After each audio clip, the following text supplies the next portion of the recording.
Grab a cup, settle in, and turn it up. It's time for a couple of drips. Coffee, conversation, and occasional quips. Here's your host, Chris Granger. Hello and welcome to an extremely special Halloween episode of A Couple of Drips. Oh, have we got a treat for you today? We are streaming our guest live from Vegas, baby. Oh, yeah. Please welcome my guest today, my dear, dear friend, Isabelle Lapere Guzman. Bonjour, hey. Isabelle. Ça va? Ça va bien, toi? How are you doing? I'm very good, and thank you for not exceeding my limits of French there. Isabelle is a French-Canadian. Whereabouts are you originally from, Isabelle? Montreal. That's where I'm from originally. Nice, Quebec. So, what brings you to Vegas?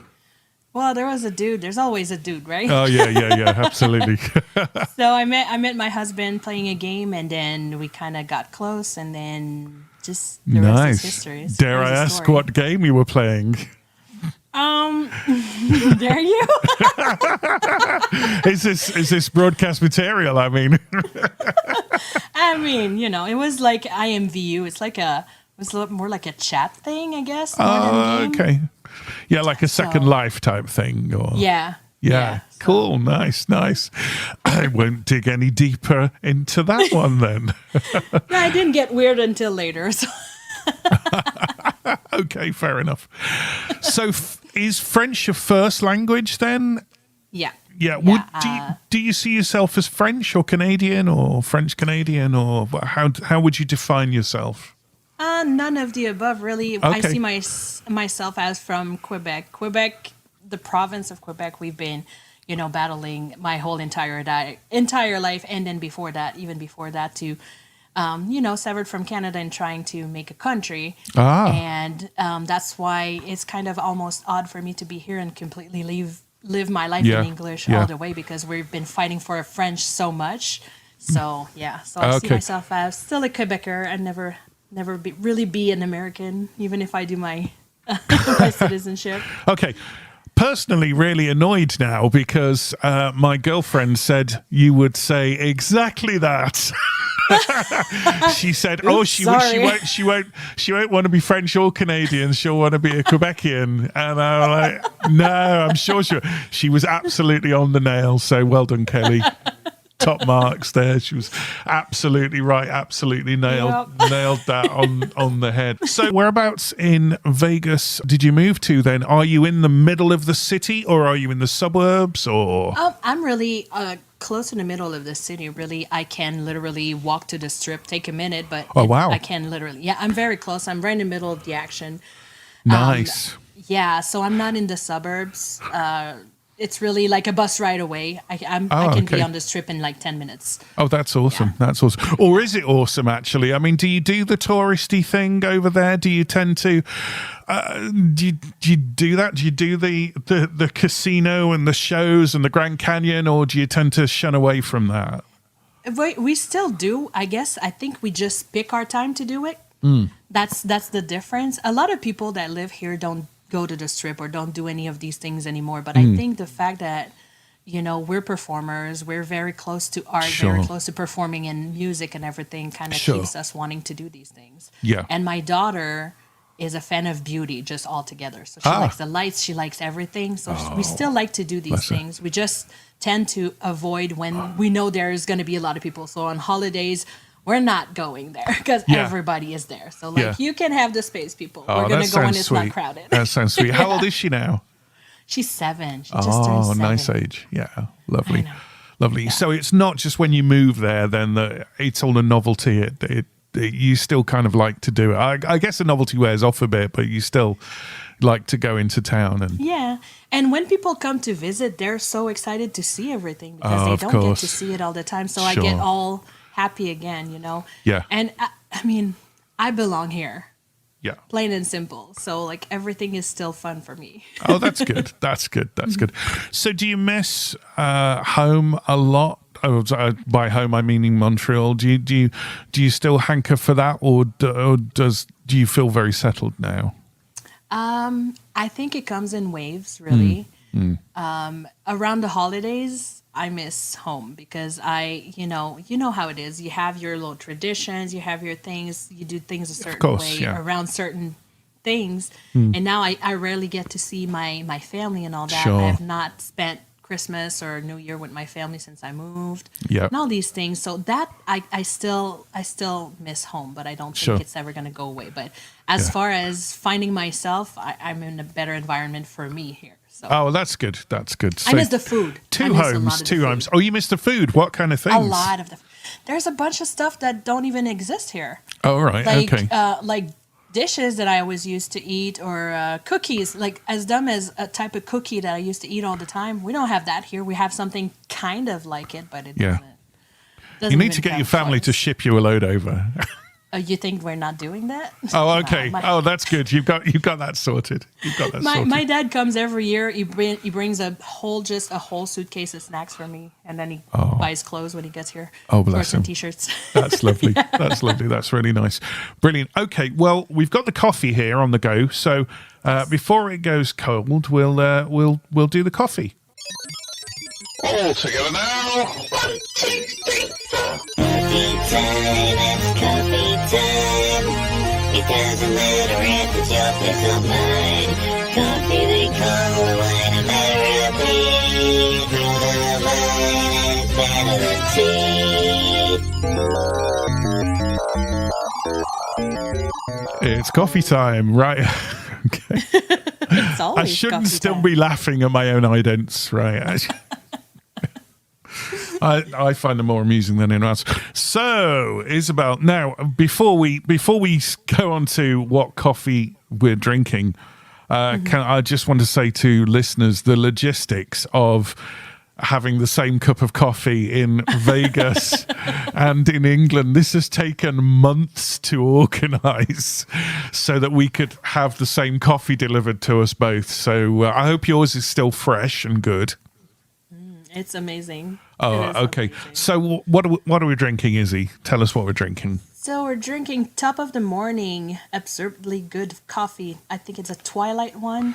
Yeah, it's their Twilight Yes. blend, It says caramel, chocolate, and full of mischief. I did not which is notice why that until just I now. thought of you when I chose I don't what think I've coffee we been- were going to do. Also, I've with Halloween, never- I thought Twilight would be quite good, but I thought Full of Mischief. I thought, who does that remind me of? I've never been so identified by coffee ever in my life before.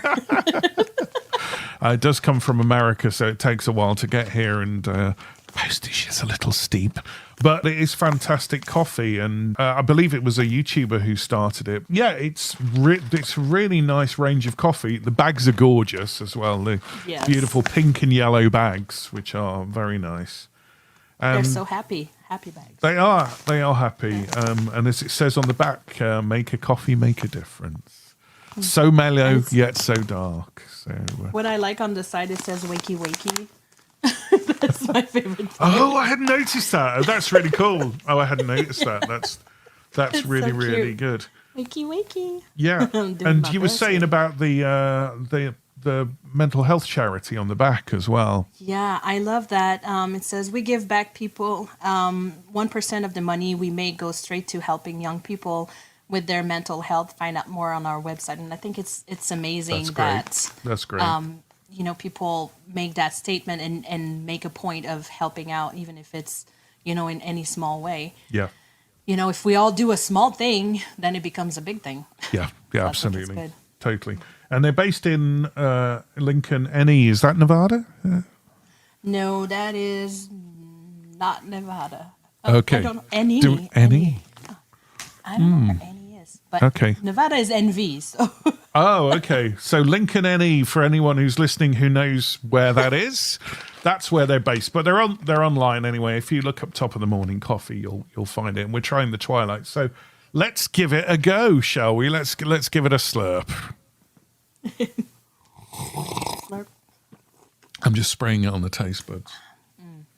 So It's delicious. What are you thinking? Are you getting? I'm definitely getting the caramel. Mm-hmm. It's definitely. And I'll tell you later if I get the mischief. It's. I bet you will. It's definitely it's a slightly darker roast. They're calling this a 4 out of 5, but I normally go for lighter roast. But this is Twilight, obviously. It was going to be a little bit darker, and it's very different to my normal coffee, but it's gorgeous actually. What I like is that there's zero bitterness to it. So a lot of times Absolutely. I find personally that it gets bitter the darker it gets. That is But I very like true. a very strong coffee. So Yeah, and a you lot have of to times take I the just have brew to put up temperature with it. down a little bit. Yeah, that's very nice. Yeah, because some coffees, if you keep the brew temperature high and they're dark, they can get really bitter. But I brewed this quite hot, and it's not bitter. There's no bitterness at all. It's really nice. So I'm glad yours has kept well. You were saying that we were saying before we came on air that your post box smelled very nice that day. Yeah.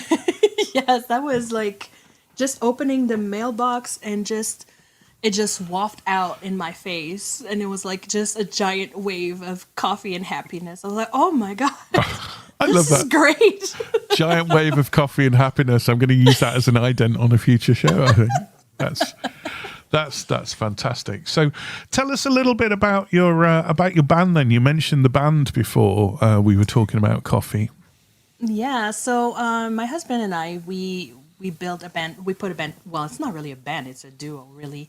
He plays guitar and I sing. So, and we do mostly covers. We do have a couple of originals, but we do mostly covers. But anything from the 20s, really, to today. If we like Nice. it, we play it, and we kind of figure out a way to do it even acoustically without all the bells and whistles. Brilliant.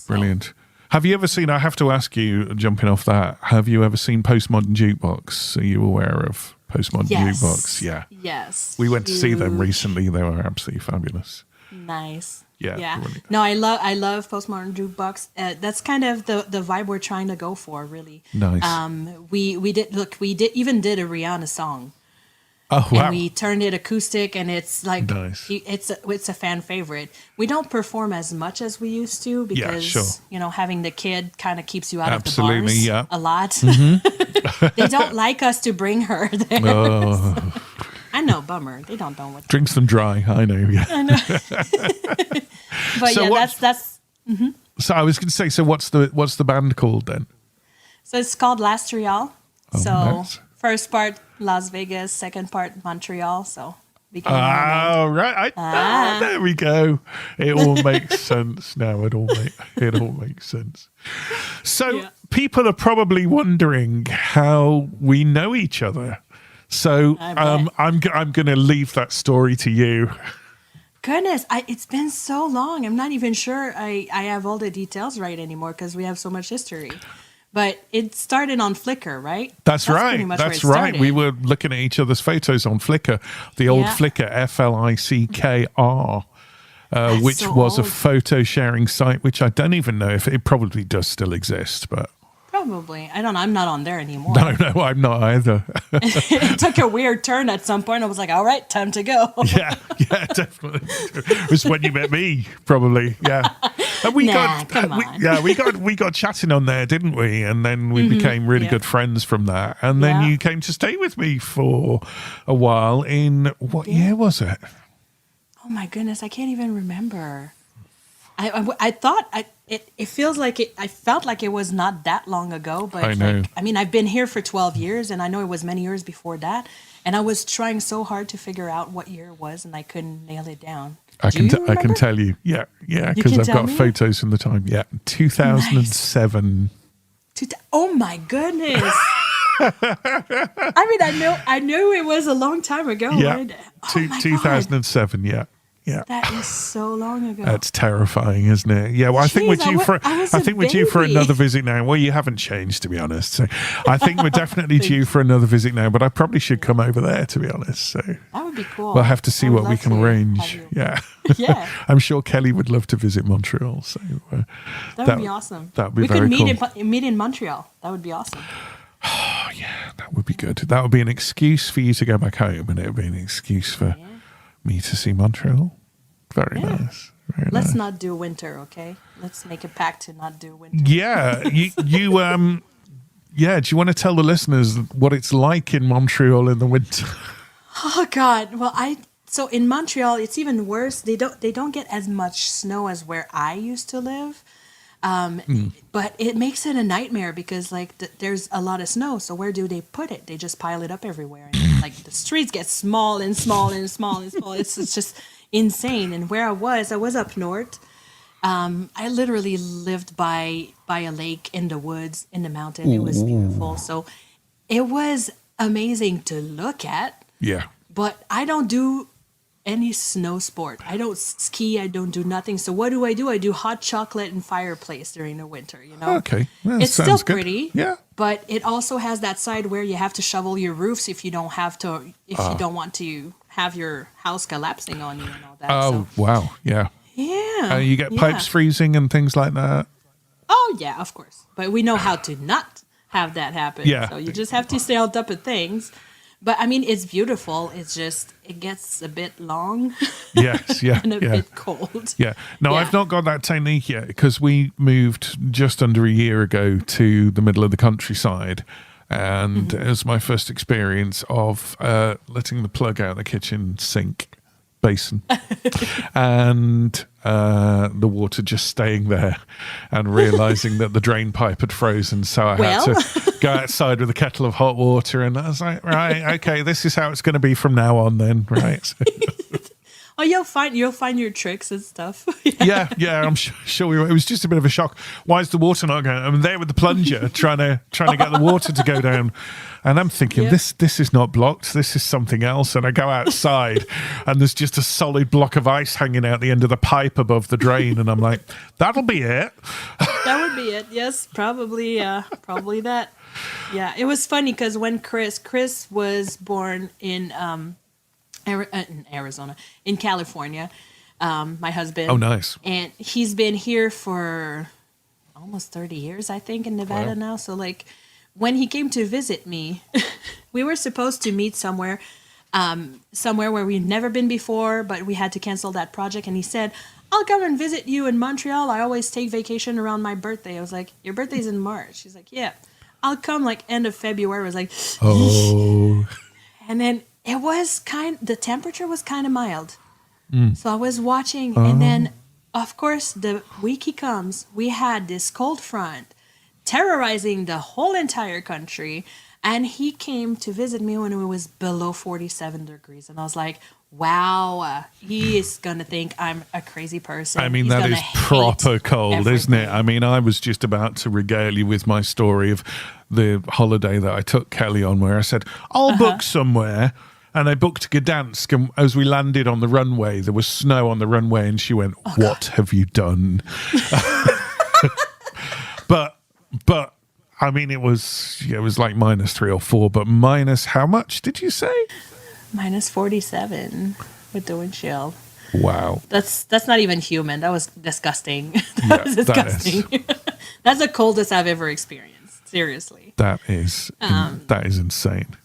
Yeah, so we did a lot of hot chocolate and fireplace. Yeah, I'm not doing this. But yeah, I've had both extremes. When I moved here, I've experienced the hottest weather I've ever experienced in my entire life. That was insanity. Wow. It's been 12 years and I'm still whining all summer. I just can't do it. I mean, one year we reached 51 degrees. Yeah. That's just nasty. There's nothing you can do in that. Like, it's No. just, nope. It's like, it doesn't feel like you're supposed to be here. You know? That's weird. Yeah. I don't think I could do 51 degrees. I think if I was stuck in to choose between cold and hot, I think I'd go hot up until a certain point, but then cold. I think. Yeah, I don't know. I yeah. mean, maybe as I get older, maybe I'd go for the hot. I don't know. You can add layers, but once you have no layers to take off, it's still hot. You can't do anything, really. I mean, I've experienced days where it's too hot to go to the swimming pool. I mean, it's just like, what really? is this? Yeah. Oh, that's bad.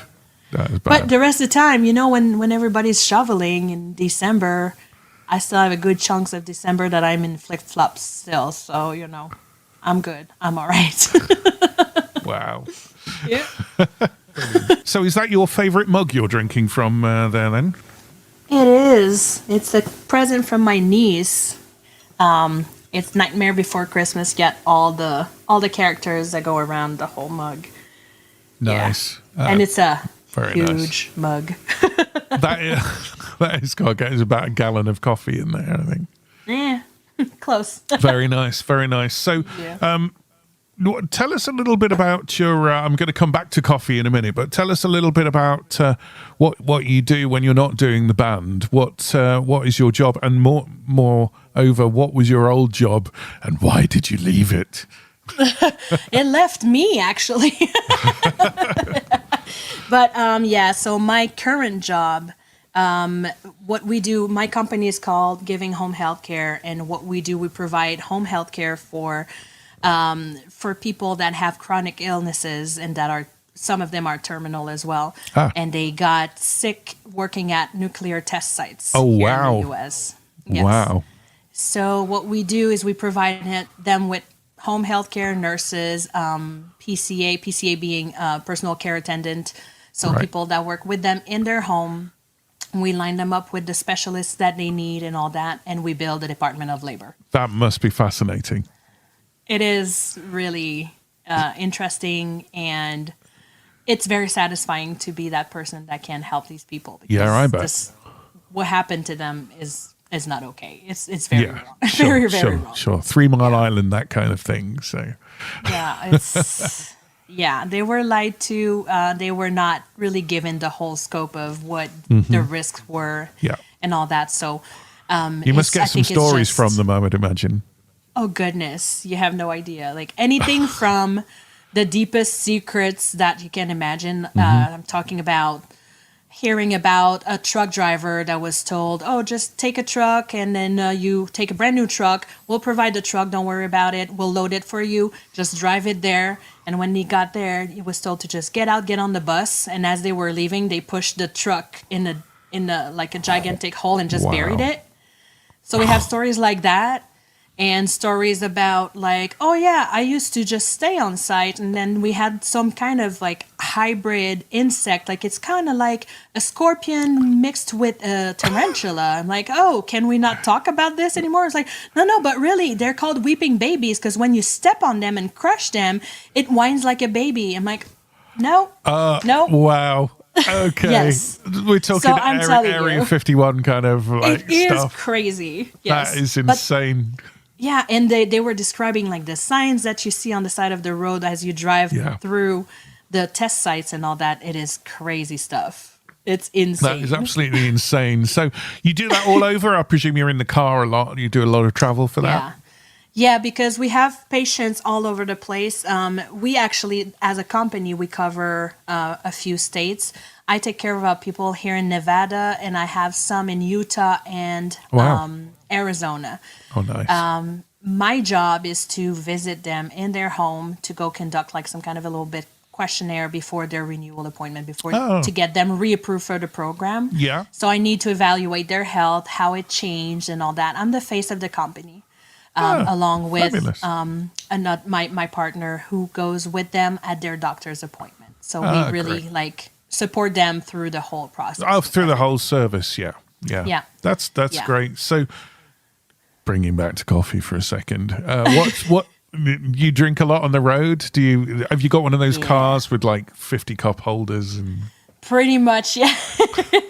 And I love cold brew as well. I can't wait to try that one in the cold brew. That's going to be velvety. I do some cold brew. Very nice. Yeah, I would imagine that would be very nice, cold brew, actually. Yeah. And it keeps for a couple of weeks in the fridge when she brewed it as well. So how do you cold brew? What do you do for a cold brew? I just have like a very simple system. It's just kind of almost like as you would do iced tea. It's just I put the grain in just in the water, steep for 24, 48. I do 48 hours because I like it very strong. Nice. And then that's it. Just remove the grain. I would love to have one of those fancy, like, thing with the tubes and everything, but I have a very simple system. I have a cold brewer which was about $40, which is called a Puck, which is worth looking up. PUK. And that's very good for doing cold brew. But another way you can do it is if you've got something like a Chemex or a V60 jar, if you put ice in the jar and then just brew it as a normal coffee, but with ice in the bottom, that makes a very good coffee as well. Because obviously, as the hot water goes in, you've still got the hot water, so you're getting the flavor out of the coffee, but then it's being chilled instantly. Yeah. And it's a slightly different flavor to actually brewing it cold, which is, I do it over about 3 hours with the puck, but it's a great little thing that allows you to adjust the flow, and you put ice and water in the top and brews in about 3 hours and keeps for about 2 weeks afterwards. But yeah, it would there's never loads last of 2 different weeks with me.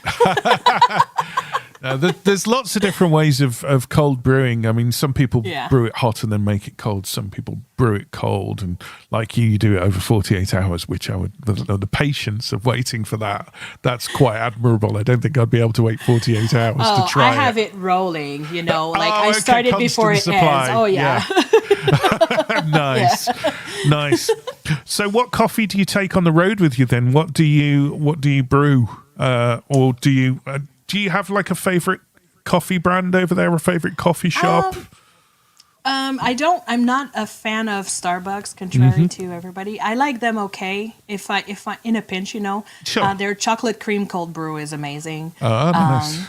Yeah. But normally I do take my own coffee because I have my recipe down, I like to flavor it a little bit with like some hazelnut and, sometimes I just put a few drops of vanilla in it, but pure vanilla. Yeah, vanilla Yeah. and coffee is amazing. Yeah. Yes. Yeah. Yeah. So I don't really have a brand of coffee. Yeah. It's more like about... Is there a popular coffee chain in Vegas? I mean, is it, apart from Starbucks, is Pete's over there? And No, right now, what's growing and I still have to try is Dutch Brothers. oh yeah, I've heard of never that. tried them. I've but, heard of it. I've not Everybody's tried raving it. about them. Well, I've so- only just last week, my sister and I went into Manchester, and I went my very first Tim Hortons. Oh my God, I miss Tim Hortons so much. Well, we found one in Manchester. I'd never been, and I said to Hannah, "We're going to have to go and try it out." Maple syrup in everything. I remember. I've still actually got the little tin. When you came over, you bought me tinned, but I've never seen maple syrup in a tin before or since. Only in Canada. Yeah. Hey, we have our Absolutely, for the quirks. best maple syrup. I made it last so long, and I've still got the tin. I used the tin. I took the top off the tin very carefully. I used the tin as a pen holder, so I've still got the tin. Nice. But absolutely amazing. But yeah, Tim Hortons and just everything. Chicken in maple syrup, Yep. syrup waffles in maple syrup. Just absolutely, yeah, it was fabulous. I really enjoyed it. It was so good. Yeah, that's my first stop always when I go home. It's like Tim Horton, I get an iced cappuccino every Nice. time. And of course, for pudding, I had a maple glazed donut, obviously. Yeah, of course, obviously. Obviously. So, You have to. yeah. So you prefer to take your own coffee on the road. I meant to ask you what car you drive, actually, so I can work out how many mug holders it's got. I have a Chrysler Town and Country, so I have 1, 2, 3, 4 in the front. I have one in each door. Brilliant. And in the back, there's 2 on each side. So I'm That's good to awesome. go. Do you know about the car design difference between America and Italy? Do you know about that? No, not much. Oh, well, in Italy, they don't do coffee to go. In Italy, coffee is a sit down, enjoy Yeah. kind of thing. So when they do the interiors for the cars, in America, it's how many cup holders we can get in. And in Italy, they don't put any cup holders in at all. It's all about, well, let's spend the money and we'll put a nice bit of wooden panel or something there or whatever. So yeah, it's a 'cause that's so completely useful. different. Yeah, I know, but it's a different aesthetic, because they're the country that Ferrari comes from, So, Yeah, of course. but yeah, they don't put cup holders because no one does coffee to go. If you're stopping for coffee in Italy, you are sitting down and enjoying it with friends, kind of thing, Whereas, I wish I could do that, but I drink so many that I would not be very productive over the course of a day. yeah, my dad's got a 4-wheel drive and it's got so many cup holders in it. It's just it's even got like between the 2 front seats, it's got like a pull out table kind of thing, Oh my God. Yeah, it's amazing. It's awesome. It's awesome. That's another level there. Totally. So we're hopefully putting this episode out around Halloween, with a bit of luck. Before we get deep into Halloween, I mean, in the move from Montreal to Vegas, did you notice a big difference in the Halloween celebrations? Yeah, because we're in Las Vegas, right? It's a little bit more adult over here. So, so the costume got a lot shorter and things like that. But the way they celebrate it, let me tell you. So we have a place here called Fremont Street. Fremont Street is like, they close the street and it's all between casinos and it's in old downtown. Right. And around Halloween, the whole month of October, they have all the bands that play there. They like change their names to kind of fit Halloween. They decorate for Halloween, and they're all like, that's cool. It is. What's that band called? Fits and the Tantrums. Right. They are there every year, and they're like zombies and stuff. It's so much fun. Oh, that sounds really cool. There's the a Halloween lot of thing's only just really taken off in the UK. The last sort of 5 or 10. We've always done Halloween, but not the big way like they do in America with the trick-or-treating thing. And goodness, there's a bit of a resistance here. Some people love it and some people hate it, kind of thing. You know, I'm warming to it. I didn't like it initially. I was like, it's Americanization.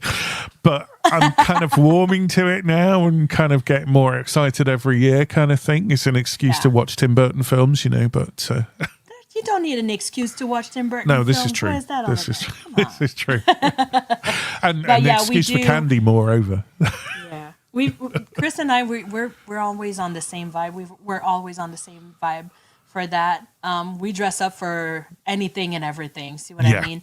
And when we started going out for Halloween and stuff, actually, even without Halloween, for the longest time, we were dressing up as zombies, doing crazy makeups, and go and take pictures with the tourists. And that's how, because at the beginning, I couldn't work. So we were broke all the time. Yeah. So we would dress up as zombies, zombie bride and zombie groom, go to Fremont Street, take enough pictures with enough tourists for tips so we can buy dinner and drinks and then go home.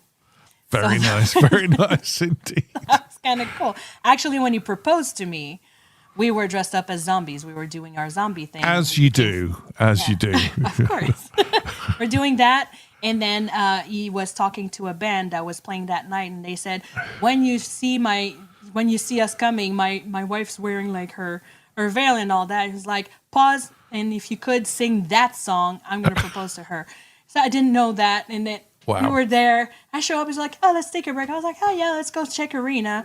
And then, like, we're dancing and stuff. And, like, the dude goes, wait, stop, hold on. I'm like, what's going on?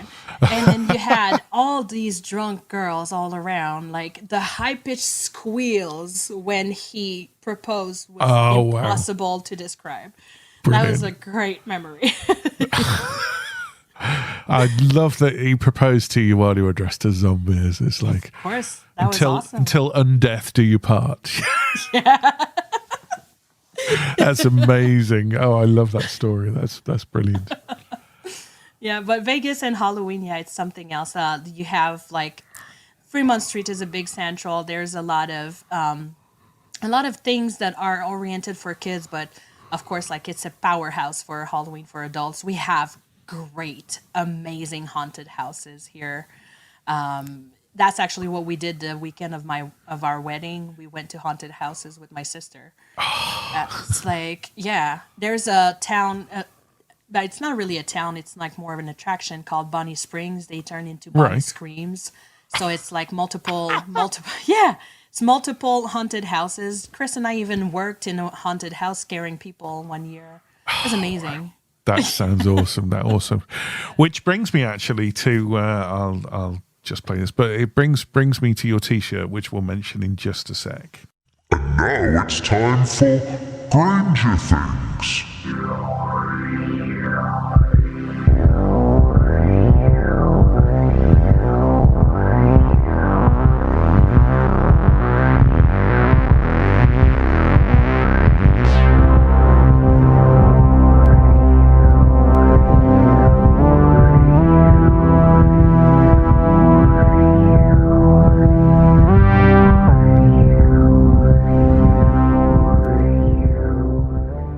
I don't waste my time.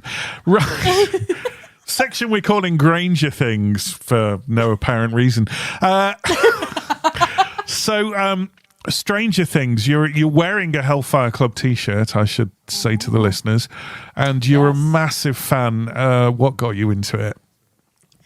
It's funny because I got it kind of late once I joined the crowd for Stranger Things.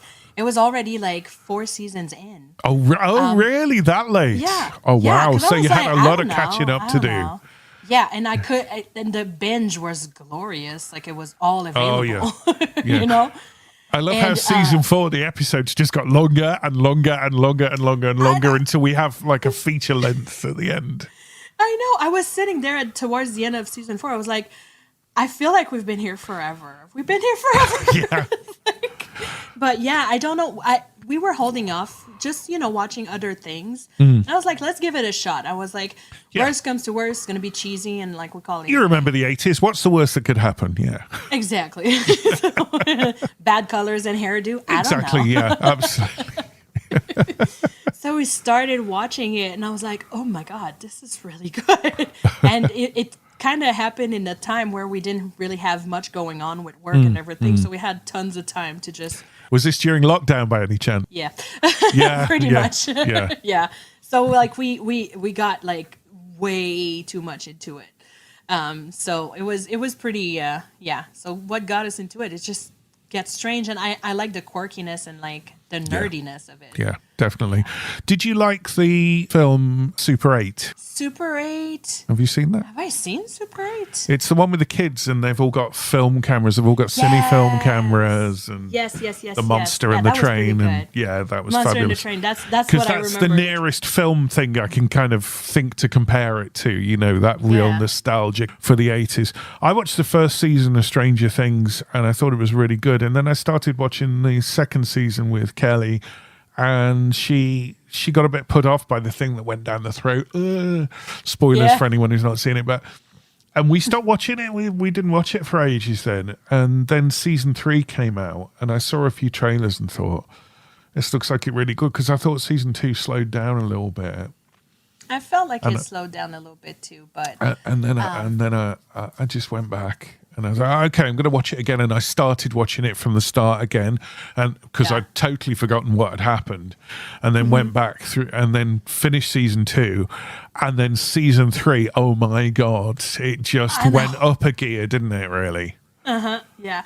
What I like is that every season really is its own thing.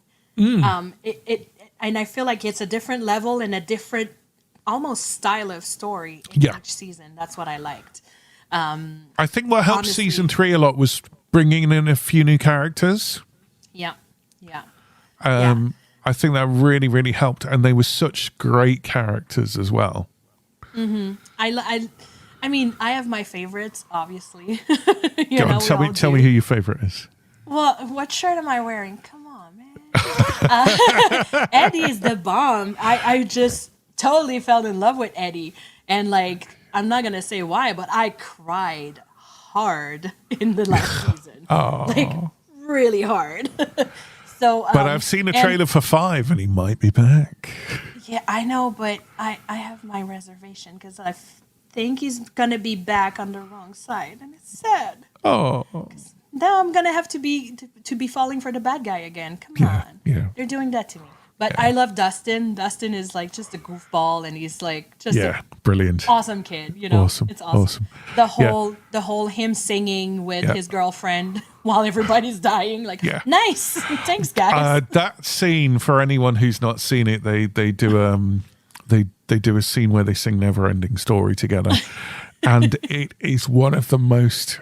For me, it was really emotional because it took me straight back to the 80s and the joy of those kind of pop songs in the 80s. And, as you're getting older, you don't feel that emotion that you felt for music, that attachment to music when you're a teenager. Yeah. And I was tearing up. I was right back there with that. That scene was incredible, even though it doesn't feature my favorite character, which is Robin. But... nevertheless, it was still Maya Hawke, who's Ethan Hawke's daughter. But yeah, don't know why I mentioned that detail, but there we go. Well, it's good for trivia. Yeah, a bit of trivia, but yeah, that scene was just such a sort of nod to the 80s was and awesome. so fabulous. Yeah. Only watched And it I about liked- 7 times. Yeah. What I like a lot too is the evolution of each character. The characters that are there from day one, they really make them grow. It's not just like, sometimes you have a kid that's just like literally 17 for 20 years, But no, the kids, they do evolve and like their friendship progresses. Like to me, it's one of the most perfect shows ever because you have a bit of everything and it fits for everybody. Yeah. So I really liked it a lot. But yeah, Eddie is Eddie. I can't, I identified to him right away because just, I've always been kind of off my whole life. I've always been that character that's a little like people are she cool, I guess. Alternative. Yeah. That's a nicer way, I guess. That's what we call yeah. it. That's what we call it over here. Yeah, definitely. You're a lot more polite than I am. It's a great show, and I mean, I really love it. And I was never like a Harry Potter fan or Lord of the Rings. I didn't get into those things that I know because I've always seen myself a little bit on the margins. I'm not very mainstream, I don't think. And so I've always, I've chose to live in the middle of nowhere. That's not normal. But, I've always seen myself as kind of on the outskirts. And I thought I should be into Lord of the Rings and I should be into the kind of those sort of things. But I'm really not. And with Stranger Things, I thought I'm not gonna get into this, because it's a bunch of kids. It's going to be like Harry Potter, or whatever.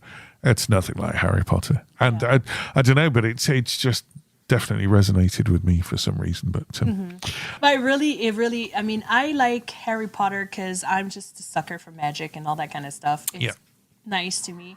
Lord of the Rings, I had an attachment to it, to the books before it became movies and stuff. But one thing that I could never get behind is, oh my goodness, that dragon thing. What do they call that? Game of Thrones. Game of Thrones, yeah.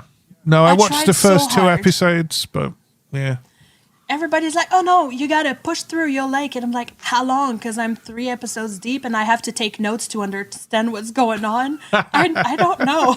So I just let it go. No offense to everybody that likes it. But Yeah, I think I'll try it again at some point, but there's so many series to watch. I'm watching Money Heist on Netflix at the moment, which is a Spanish one about a bank robbery. Won't give you any more details because it's got so many twists and turns in it. If you've not seen it, it's great. And we've just finished Mindhunter, which was great, about the was origins of profiling in the FBI. Other streaming services are available. have you ever watched Dahmer? No. this guy. Yes. No, I have. I have the dramatization of Dharma. Both. I watched both. And I was I've like, not seen the documentary yet, but the dramatization was absolutely superb. And one that was crazy, and it's about actually something that happened in Montreal, if you ever get a chance.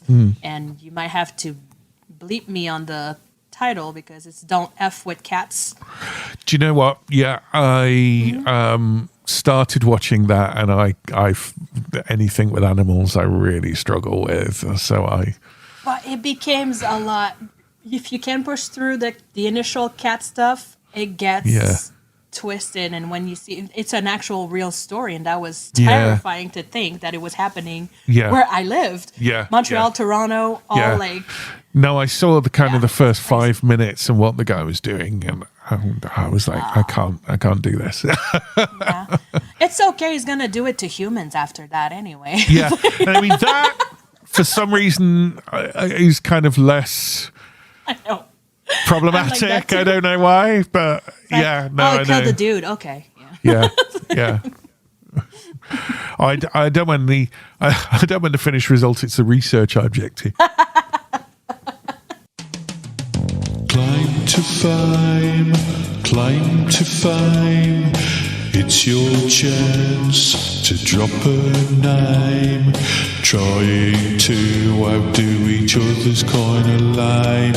One-upmanship is the only aim. Claim to fame, claim to fame, claim to fame, claim to fame. Oh, thank you very much. Love that. Thank you. Claim to fame. What is your claim to fame, Izzy? I have to say that, our little band project is probably where I got to meet the most people and all that stuff. But to me, it's not a person or meeting someone, or it's our comeback after, because at some point, you don't need to know a lot about the human body or the woman body to know that at some point when you have a baby growing in there, you can't sing no more. Sure. Because, there's no air. So we stopped for a minute to our band project, but our first comeback, the first time we played again in front of people, we played at House of Blues in Las Vegas. So that was wow. Oh, what a venue. And we were invited there. We didn't try to get there. Somebody contacted us. They were doing a charity thing and they wanted to have like a big show, and then invited us and gave us an hour set in our event. And it was packed. It was completely packed. And to be in an iconic place like that was just absolutely amazing. That is so awesome. So what was your set like? What did you play? Oh my goodness. First we started because, we had not played for like 3 years. So I was like, let's do something super hard. Why not? So we just put together, we started with The Show Must Go On by Queen. So fabulous. And I started completely a cappella, no backing, nothing. Wow. So I was like, way to go. I'm about to die here. Did you have a note to start with, or do you have perfect pitch? Nothing. Well, I hope it was perfect enough. Yeah. People seem to like it, so I'm just going to take that and run with it, okay? But no, nothing. It was just dark completely, and the treat to play there with the sound. I bet. Wow. The yeah. sound was, and I never had anybody that dedicated and incredible making me sound venue good in my life. Yeah, incredible venue. So yeah, it was awesome, and people were really into what we were doing. But starting with that song, just like, yeah, it was. I was shaking everywhere inside, but dang, it went so good after that. We did some Cher, we did everything. I mean, CCR, Creedence Clearwater. All over the place, really, all over one of the my place. favorite bands. Yeah, we do a lot of them, and a lot of Elvis. I like Elvis a lot, and the Beatles. Nice. So that was pretty much our set like that, and people were dancing, people were happy, and that's what we had. A friend that came, and they were like, "I've never really seen anybody with such a small setting be able to make people dance and have fun like that." Nice. Oh, that's all a we hell have of a is guitar. compliment. Guitar and voice, and that's it. Like, we don't have like an electronic drum, nothing. Yeah. It's just us. Yeah. So we have to figure out a way to get people up and dancing. Because I was like, this is House of Blues. If we fall on our face here, that's gonna hurt for a long time. But I mean, you have a big voice. So I mean, how long did it take you to get that voice back after giving birth? I mean, it was back, like, as far as power, it was right instantly, because it's just there, right? And I'm not trying to say I have a gift. I'm not like that. But, the power in my voice has always been there. What took a minute was get it back to the range I had before. Janis Joplin was a bit tough after 3 years. I'm telling you. Yeah. That was a bit tough. But what what a venue to come back. I know. What a and comeback. I think that was driving us, after once I was able to nail Show Must Go On, after that I was like, we're good, we're fine. That is so awesome. That's brilliant. So one thing I forgot to mention before we got on to Claim to Fame was, I'm going to be very jealous now, is you had a Stranger Things pop-up shop in Vegas.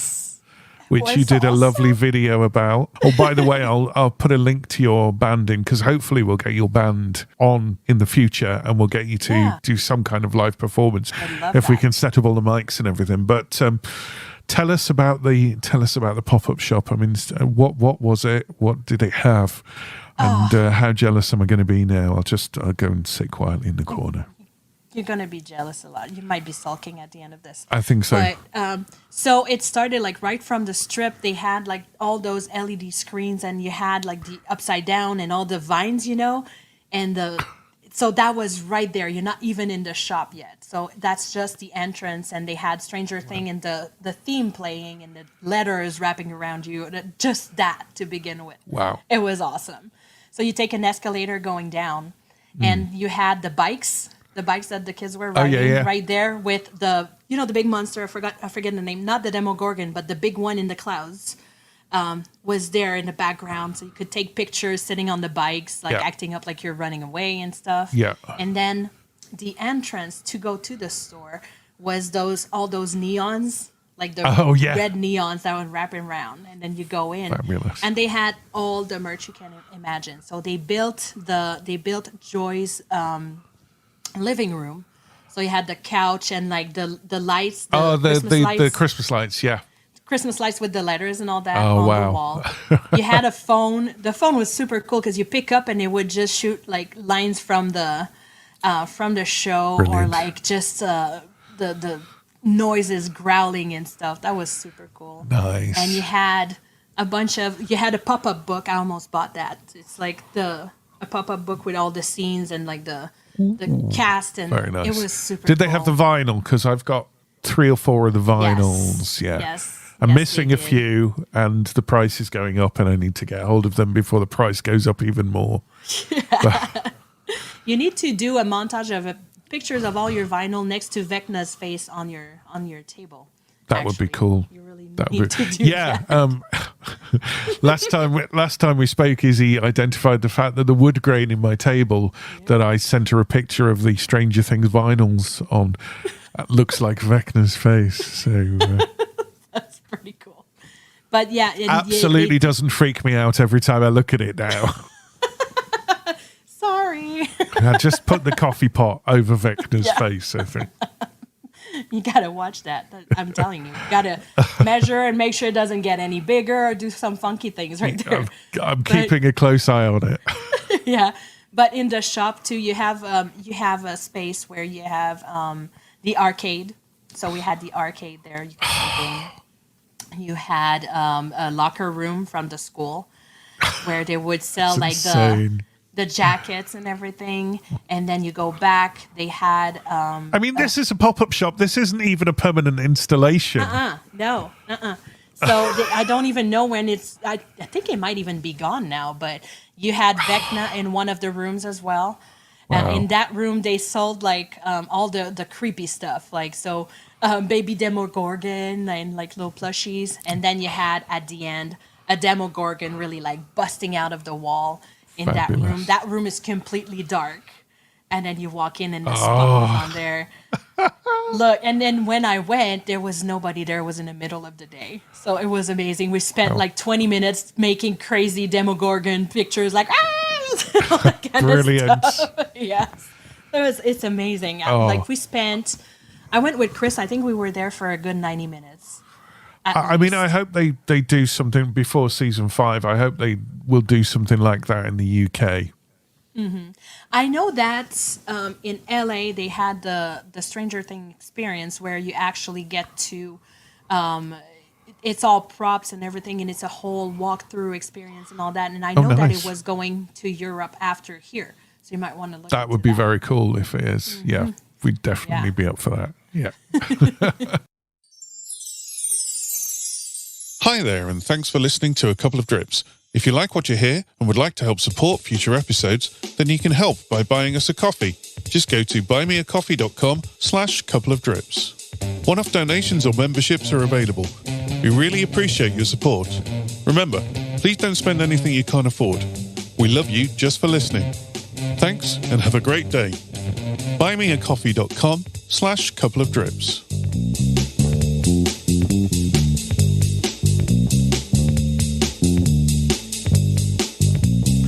So I've just realised when we were talking that you never told us what your old job was and why you left it. Oh, goodness. Yeah. Well, my old job, I was a paralegal in a law firm. Oh, wow. And yeah. So, so I think all in all, I don't think that law was for me. Which Okay. is a shame because I was pretty good at what I was doing. But Yeah. I think the whole environment itself. Were you stuck in And an I hate- office all the time? Was that what it was? Oh, most definitely it was. Right. Yes. And it's No really dates in hard court work. or anything, or No. yeah. And it was really hard work. Not that I'm afraid of hard work, but Sure. it has to nourish me in a certain way, and it didn't do it for me. Yeah. I went to law through the pandemic. Before the pandemic, I was working in the travel industry, so you can imagine what happened to my job. It was not very long before it disappeared, right? Sure. And the company I worked for never really resurfaced or anything like that. So I just ended up reorienting. And I was lucky enough that I'm probably one of the very few people that benefit from that. But I was lucky enough that because my industry was so severely impacted, I was able to get a full grant for a full tuition to reorient my career. And I did. Oh wow. So I That's did a awesome. paralegal certificate, and that was intense. I mean, and Yeah, I can returning to imagine. school at 42, I was like, what am I doing?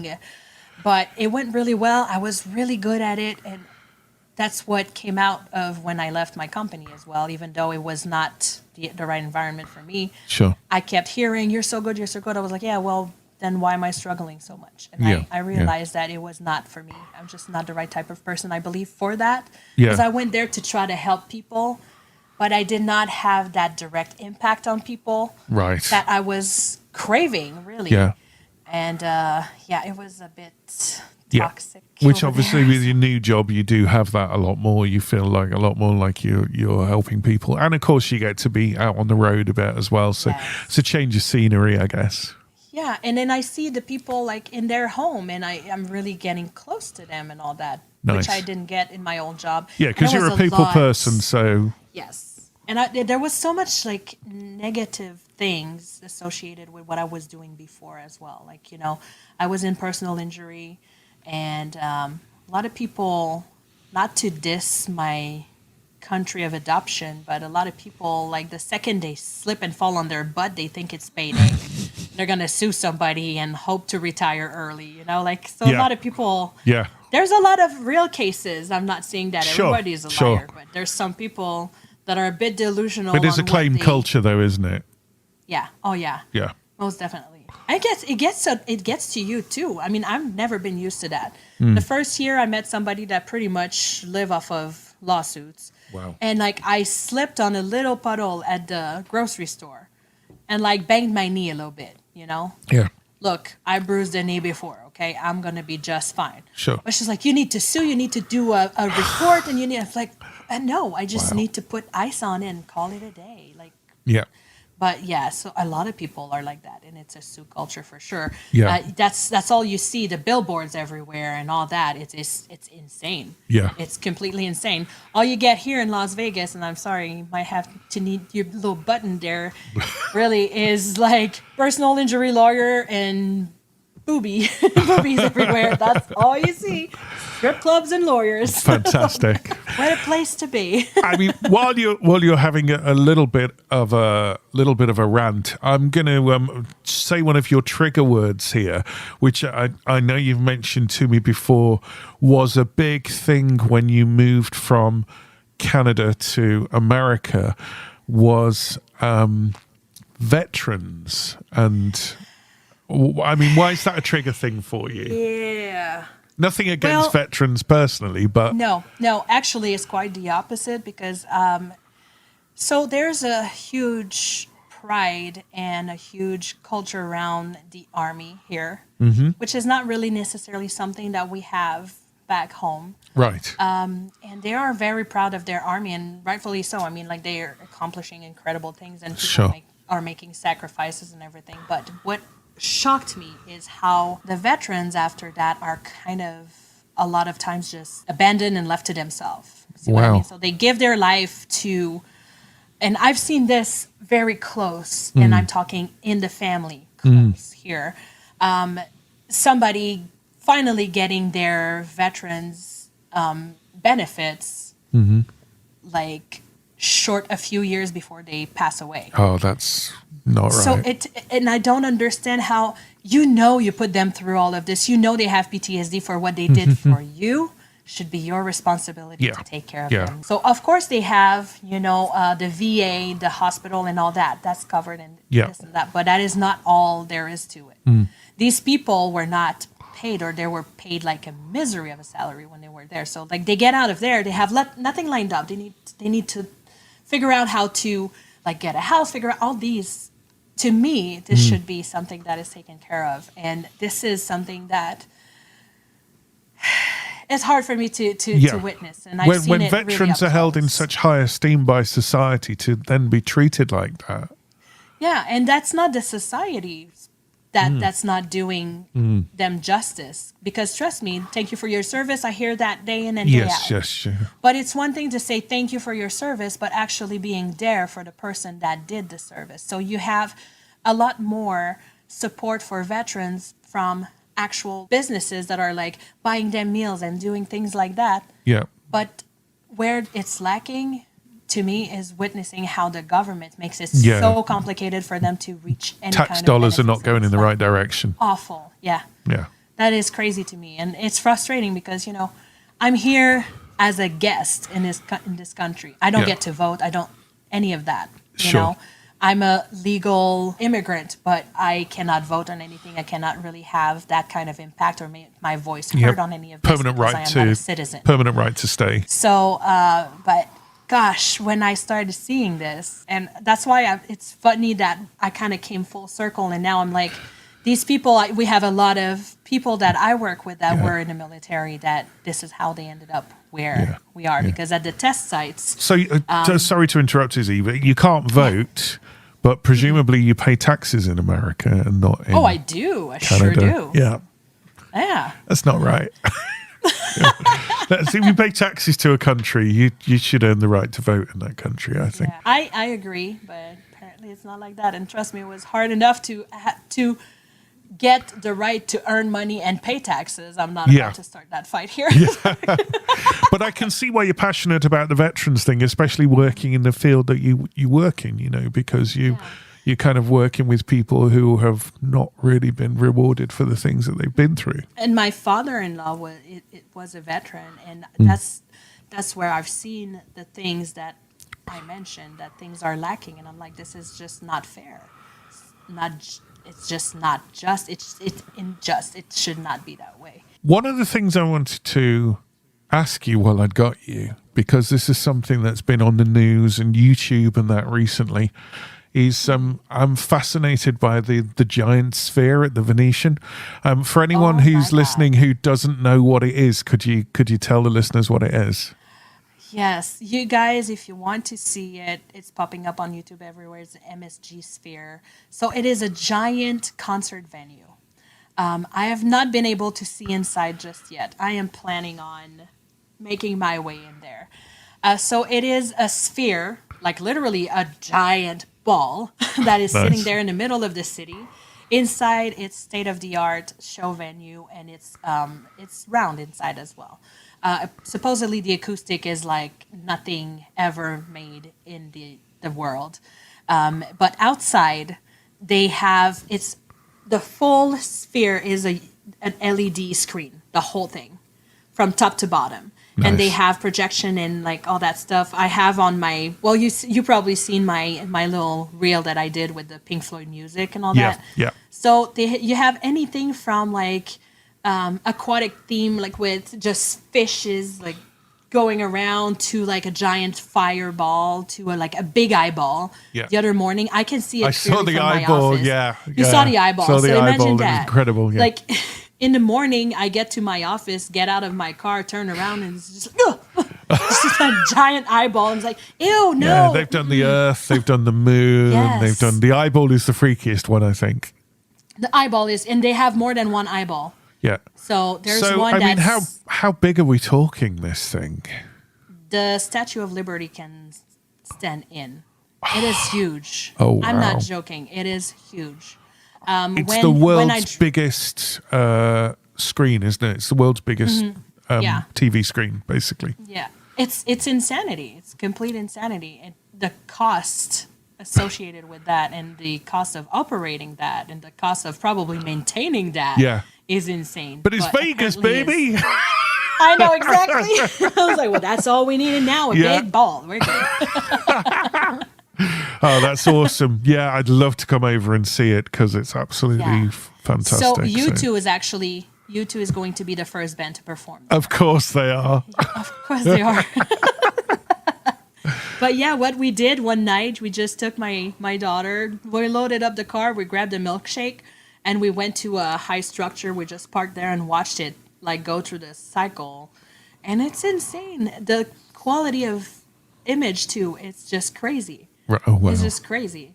Yeah. They do a snow globe at some point. You just like, it looks like it shakes and it's wow. I'm telling you, look for, and there's that trend. People go to a certain spot and they take a picture of their car with the sphere in the back. Yeah. I don't understand the trend, but it's there. That's fabulous. Yeah, I saw when it was first turned on, the cars were stopping on the freeway to look at it, kind of thing. Yeah, not a good idea. No. Did you see the one that I don't know if you've been able to see videos of it, but it goes Hello World, and it looks like a portal to hell that opened. Like, Yeah. it looked almost like the inside of the fridge in Ghostbusters. Yes. Yeah. So I was like, well, that's not creepy at all. Yeah, That's fine. That's it's fine. great. We're fine. But I mean, a great creative outlet for video artists and things like Oh, that. yeah. You know. Oh, my God. But I feel, honestly, if they don't do at least once the Death Star, they're just missing it. Oh, That's a big yeah. miss. They need to do that. Make Yeah. it blow up or something. Something. Yeah, definitely. That's awesome. I'd love to come and see it. That's at the Venetian. What the Venetian is a venue, is it? The Venetian is a hotel. Oh, okay. So it's kind of tied together. It's a bit out of their property. Yeah. But they're associated. It's time for Dream Podcast. So I'll explain this bit. Dream Podcast is just where I say to you very quickly, if you had a time machine and money was no object and whatever, if you're on my podcast, obviously that's clearly going to be your dream podcast. But failing that, if you could be on a podcast with anyone at all, or you could hear a podcast with anyone at all, who would be your guests of choice? Guest of choice. From I any would have time to- and space. I would have to do a lineup, I think. It would have to be like one of those crazy one-of-a-kind just once event where I would have all my biggest music influence. Most of them being dead, that might be a tough call, but if it was you're given a time machine for this. So obviously go. So Janis that Joplin, works. who you've already mentioned. obviously, But, Janis Joplin, Tina Turner, David Bowie would have to be there, Nice. Freddie Mercury, Michael Jackson. wow, Yeah, That's That awesome. would be a start. that's very nice. Aretha Franklin. Oh, Aretha. Yeah, of course.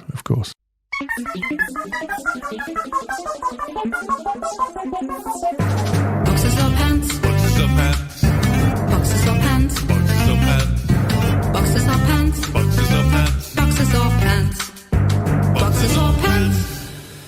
Yes, it's boxers or pants, which always feels weird when there's a girl on. But I have to ask, regarding underwear, is it boxers or pants? By the way, not the American meaning of pants. Pants as in, what do you call them? Knickers. What do you call them over there? Because you call trousers pants. So Yeah. what do you call what do you call underwear? Like tighties, whitey tighties. What? What? There's a lot of different things. Tighties? Whitey tighties. There's like Whitey the tight? little I've brief never ones. heard of that. What the hell? Okay. Before you even answer boxers or pants, you have got to unpack that for me because I have no idea what you just said. So, like, you're talking about the little briefs, right? The things you wear under your clothes, yeah. Yeah. So boxers would be kind of like shorts. Okay. Right? Okay. Yeah. And here, at least, and then like the underwear, the tight type of underwear, that would be whitey tighties because they're usually white and they're tight on your butt. So that's what it is. Okay.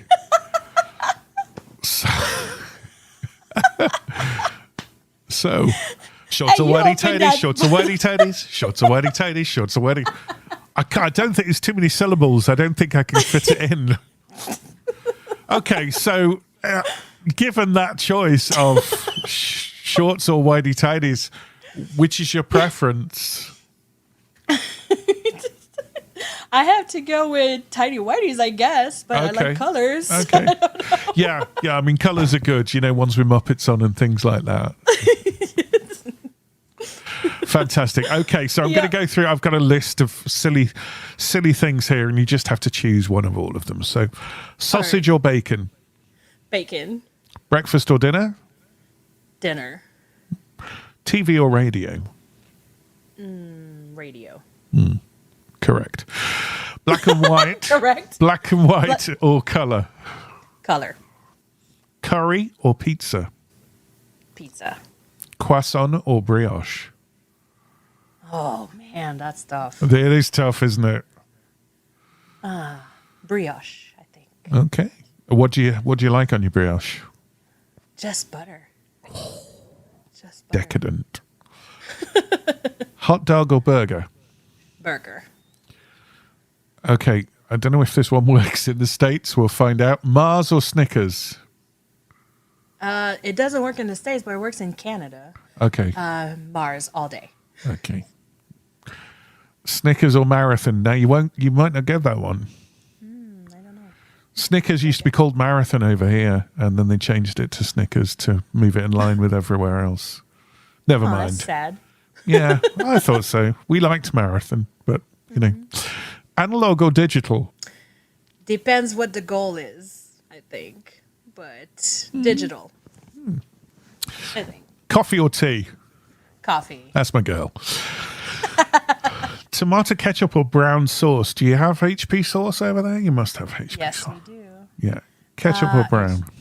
HP sauce. I think. Good. Night or day? Night. Yeah, I knew you were going to say that. Oasis or Blur? Oasis or Blur? Yeah, do you get that one? English bands. Don't worry. Oasis, because I know Oasis. I Oh, okay, all right don't know then. much Blur. Oh, that's a shame. You're missing out there. Vinyl have to or fix that. vinyl or CD? Vinyl. Now you see, you said digital earlier, but now you're going vinyl. You see, Different goal. different goal. Okay, baths or Digital showers? for quantity, vinyl for quality. Oh, And okay. There we nostalgia. go. No, that's good. That's good. Yeah, vinyl is a bit of a pain to store. He says, looking at his wall. Baths or showers? Showers. Mayonnaise or salad cream? Do you have salad cream over Mayonnaise. there? Mayonnaise. Yeah. Yeah, mayonnaise. Okay, now, obviously we mentioned hot dogs earlier. The dark mustard or the yellow? Like the French mustard or the yellow mustard? Situational. Because hot dog, yellow mustard, Yeah, anything else, dark mustard. correct. I'll let you off of that. Tuna or salmon? Neither. No, fair enough. Baked beans or peas? Baked beans. Okay. Choice of topping on a jacket potato? Fully loaded. I don't choose. I get it all. Okay, good. That's good. That's good. I had that when I went to the AT&T Stadium in LA, and she said, "What do you want?" And I went, "Everything." And she went, "Oh, everything? Okay." And literally, I've never seen anything like this potato. Honestly, it took about a week to eat. I think she saw it as a challenge when I said everything. Oh, yeah? And finally, crisps or, as you'd bet, potato chips. Salt and vinegar or cheese and onion? Salt and vinegar. Yeah, every time. Oh, yeah. Absolutely. That is my silly list. Thank you for doing. I love that. It's just a game show element to the program. I don't know really.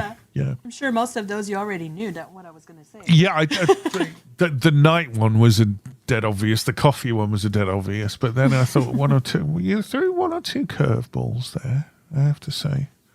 The brioche with butter. I mean, I'll be trying that in the morning. It's just pure. Yeah. I have it with Nutella sometimes, or normally blueberry jam, actually.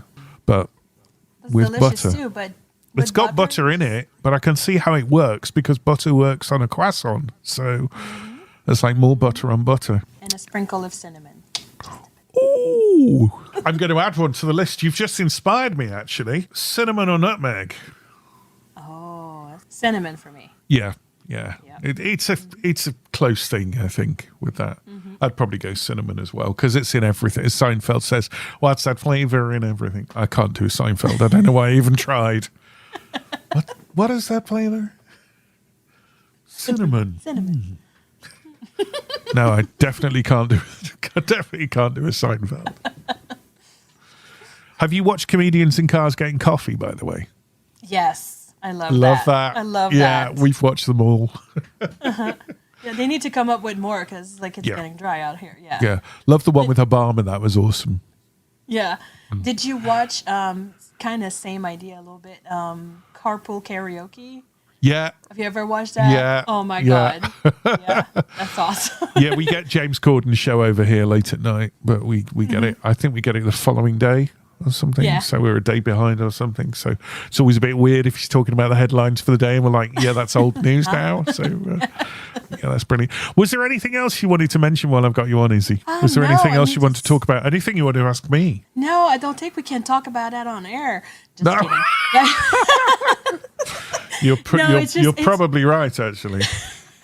I mean, I just want to thank you for having me because this was nice. I think it's the longest we've been able to talk in years. I think it is. Yeah, it's been a while, hasn't yeah. it? We had a bit of a chat during a while. lockdown, but no, thank you so much for coming on. It's been so nice to catch up with you and so nice to have you on the show. And hopefully we'll have sometime early next year, we'll do an episode and we'll get Last Trial on. So Yeah, that would be awesome. Maybe we can have our new edition because we're working with Jazz to join us on a few songs in that. fantastic. Oh, that would be so sweet. That would be lovely. That would be really nice.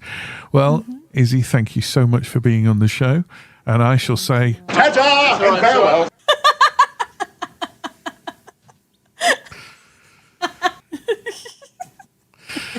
Thank you so much. It's been Thank an you so much for absolute having me. pleasure. And I'll hope to speak to you soon. Yeah, for sure. Take care. Yeah.